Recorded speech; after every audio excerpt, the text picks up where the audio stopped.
কোনে মাৰিছে তোমাৰ দেউতা তোমাৰ মা ক'ত আছিলে বিচনাত শুই আছিলে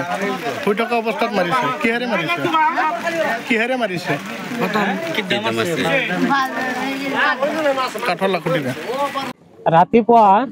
এই ঘুমত ছোৱালীটো ঘুমত আছিল এইটো জোঁৱায়ে এই বাটাম দিয়ে 3টা বাঢ়ি দিছে এই মূৰত বাতিজি হয়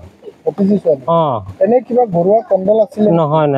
ঘৰুৱা কোনো কণ্ট্ৰল নাই মই নাজানো কেছ কালি নাই এই ক্ষেত্ৰত আপুনি আৰক্ষী প্ৰশাসনক কি দাবী জনাব এতিয়া মই দাবী জনাইছো যে এই ল'ৰাটোৰ এই মা আৰু দেউতাই এইটো যে ছোৱালীটো যে মাৰিছে কিন্তু কোনো চিকিৎসা পাতি কৰা নাই যদি চিকিৎসা পাতি কৰে যদি নগাঁৱত যদি নিব পাৰিলে হ'লে তেনেহ'লে ছোৱালীটো বাচিলে হ'লে তেতিয়া মোক এই 8টা বজাত মোক খবৰ দিছে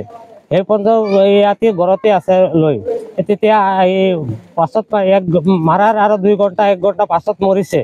কিন্তু ল'ৰা ছোৱালী এই ছোৱালীটোৰ চিকিৎসা পাতি কৰাত তাৰা নগাঁও বা কোনো ডক্টৰৰ ঘৰত নিবৰ কাৰণে কোনো ব্যৱস্থা কৰা নাই নকৰা এই ঘৰতে মৰিছে আপোনালোকে ঘৰৰ মানুহক কেইটা বজাত খবৰ দিছে আমাক খবৰ দিছে 7:30 বজাত ৰাতিপুৱা 7:30 বজাত এতিয়া তাক খবৰ দিয়া না বেলেগ মানুহে ফোন মাৰিছে আমাৰ ইয়াত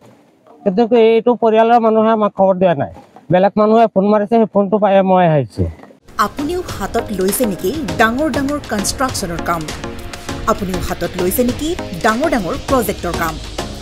সিমেন্ট ফ্যাক্টৰী ডাঙৰ ডাঙৰ ব্ৰিজ ৰিফাইনাৰী প্লান্টকে আদি কৰি যিকোনো কনষ্ট্ৰাকচনৰ কামৰ বাবে প্ৰয়োজন হয় ভিন্ন টাইপৰ ক্ৰেন সাৰ্ভিসৰ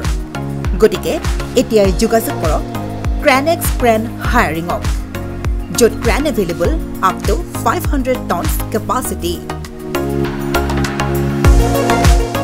যোগাযোগ নম্বৰ 0361405218 অথবা 9101145560 অথবা 9085099815 ঠিকনা ঘোষ এপাৰ্টমেণ্ট ৰুম নং 2 2nd floor opposite Guwahati refinery main gate Noonmati